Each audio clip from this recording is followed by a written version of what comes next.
Welcome back to CBS This Morning. There is disturbing newly released surveillance video, and it shows a teenager being forcibly restrained by at least 7 men at a Michigan youth facility.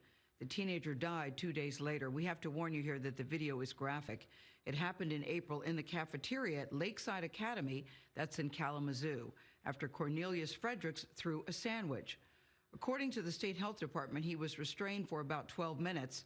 His family's attorneys say that Fredericks screamed out, "I can't breathe." 3 staff members face criminal charges. National correspondent Jericka Duncan is following the story for us. This is the moment that appeared to start the confrontation. 16-year-old Cornelius Fredericks threw a sandwich in the cafeteria. Moments later, staffer Michael Mosley tackled Fredericks to the ground. 2 other men soon joined him to restrain the teen. For about 12 minutes, Fredericks is pinned to the ground.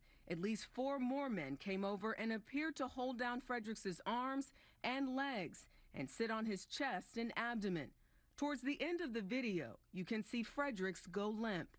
He went into cardiac arrest and died after 2 days in the hospital. The coroner ruled his death a homicide by asphyxia. He was murdered in broad daylight. Attorney Jeffrey Feiger represents Cornelius Fredericks' estate. When you see 5, 6, 7 grown men sitting on the chest of a motionless child until he's dead, what would you call it? Staffers Mosley, Zachary Solis, and nursing director Heather McLogan were all fired from Lakeside Academy and charged with involuntary manslaughter and second-degree child abuse. And it is not a complete video of everything that occurred. Attorney Tassi Marcoux represents Heather McLogan, who was also charged for not providing timely aid. But Marcoux says anyone could have given Fredericks CPR that day. When you look at all the evidence, and I'm confident when all the evidence comes in, she will be vindicated. In a statement to CBS This Morning, an attorney for Michael Mosley said Mr. Mosley was following protocol at all times. The reason for the initiation of the restraint was due to Fredericks' threats to children of imminent physical violence. Speaking for the first time about the incident, Zachary Solis says he helped restrain Fredericks and was following his training. What specifically are you taught to do in terms of where you grab someone or how you hold them during this restraint?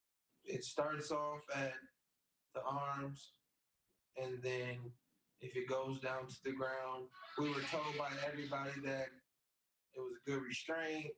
When you're restraining someone like that, are you waiting to hear from the person you're restraining that they give up? That is one of the factors. Where the student says he's done. Attorney Donald Sapanis represents Solis. I think the facility itself is running for the hills and hiding behind these young people that were called upon to do their job. They're not medical personnel. When you learned that he passed away, what was your reaction? I felt bad for Cornelius. Cornelius Fredericks had been a ward of the state for several years. His mother died years before, and his father lost custody of his son when he went to prison. Fredericks leaves behind 4 siblings. This institutional violence goes on far too often, and the children are powerless and they're voiceless, and no one's out on the street protesting Cornelius Fredericks' brutal and ruthless killing.